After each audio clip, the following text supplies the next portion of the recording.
Chers collègues, le plan de relance qui doit servir nos emplois, nos entreprises, notre production, nos citoyens, nos peuples, c'est l'argent des contribuables et des citoyens.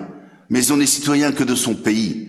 L'artificielle citoyenneté de l'Union européenne, la détestable citoyenneté du monde, fantasme de cosmopolites déracinés, n'ont et ne doivent avoir aucune réalité politique.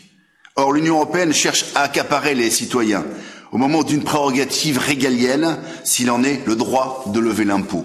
Jusqu'ici, les recettes financières de l'Union européenne provenaient de reversements par les États membres de montants établis sur une fraction du PIB ou de certains impôts nationaux.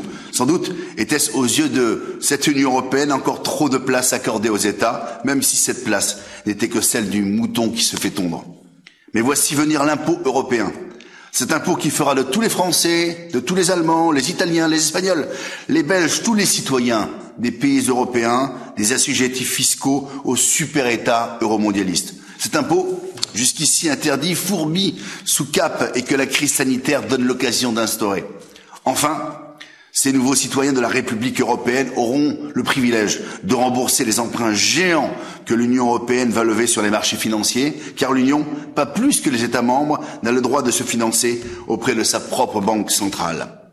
Adoptés en pleine crise, dans la précipitation, ces changements inquiétants qui changent le statut politique de chacun des 450 millions d'habitants du territoire européen représentent un danger pour la démocratie.